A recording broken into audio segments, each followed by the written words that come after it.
Assalamu alaikum, friends. We are at the fourth session of Penkahi conference in Islamabad. So we have a dignitary here with us, Professor Emilia Todorova, am I right, from University of Gibraltar. Welcome, Emilia. Thank you very much. Not professor yet, but thank you.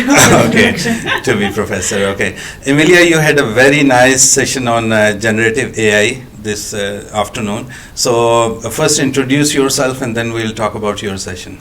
Thank you. I'm Emilia Todorova. I am Senior Academic and Quality and Learning Manager at the University of Gibraltar, where I look after quality assurance and learning and teaching, and more recently, with the development of artificial intelligence, I'm leading on the AI policy of the university.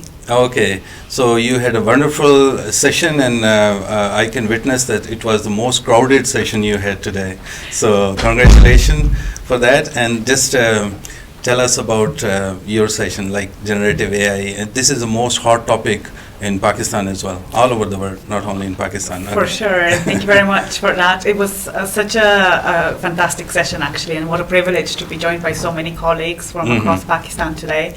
And I was really taken aback about from the engagement that we got from the session today. Everyone was just so full of questions and so much experience to share in the room. So True. I learned a lot from my participants, and I hope that they managed to learn some new things as well.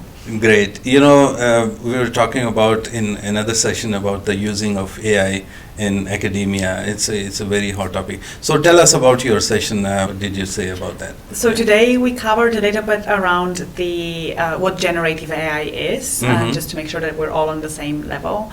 And we went over some kind of key concepts within AI in higher education, how we're seeing it being used around the world, and as educators, how can we use it in our own education delivery.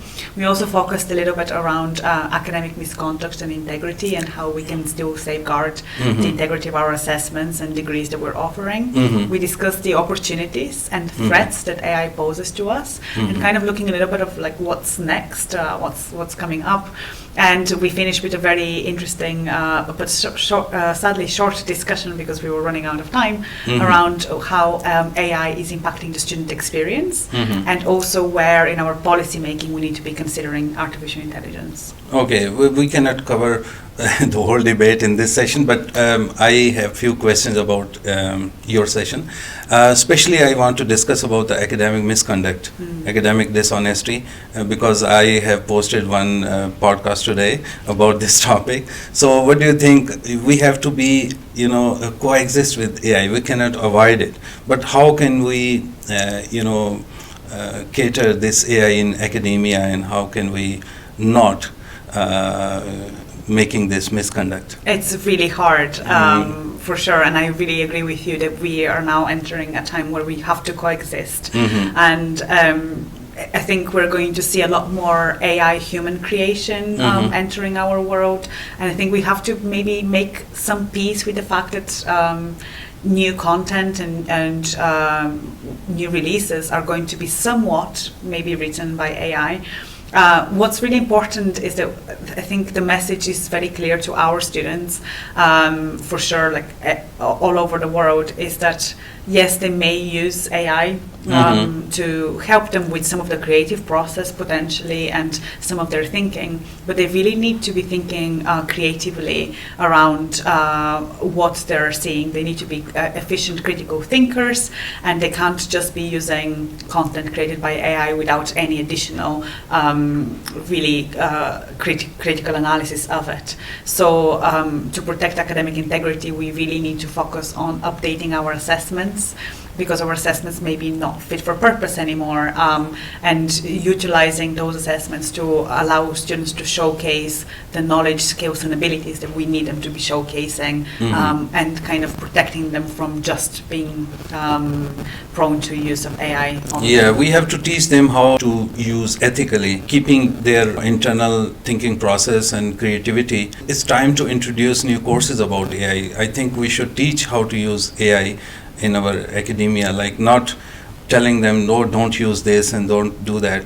We have to teach them how to use it, how ethically use it. Okay, let's talk about, you mentioned that governance and policy makings and stuff like that. So how can we use AI, generative AI in that process? I think we can use it in a very similar way. We can use it to give us ideas of what we need to be looking out for and where we need to be heading in terms of our policy making. But also we need to be considering where in our regulations, policy and governance, AI is actually already impacting. Perhaps we need to update our governance structures and our policies to take into account that AI is very much part of our education system now, and where it will impact the student experience very importantly. So, and also I think very key to underline is that we need to give staff the time and ability to also educate themselves in the use of AI, and that should be reflected in our governance and policy making as well. Yeah, this Pankahi, it's the 4th year of Pankahi conference, and I have seen so many people coming from so many other countries like you. And what lessons we can learn from University of Gibraltar, if I ask you specifically? Oh, that's a very good question. I think at the University of Gibraltar, the way we are approaching AI very much is with the understanding that we want to prepare our graduates to be ready for the world of employment after they graduate university. So everything that we do is at the core. This is at the core of it. So the same comes to our approach when it comes to generative AI. We very much understand that this will be part of the world of employment after university. So we want to equip our students with the knowledge, ability, skills to use ethically AI. Yeah. And ethically is the key word here. So we're doing what we can to educate our students around it. We've written guidance for our students on how they can use AI and how they shouldn't be using it. And we are also working on equipping our staff with skills and abilities to also understand AI and the impact that it will have for them as educators. Have you made any AI policy at your... Yes, we have our AI guidance. It's available on our website, and it's Nice. what we use to guide students in what they should and shouldn't be using AI for.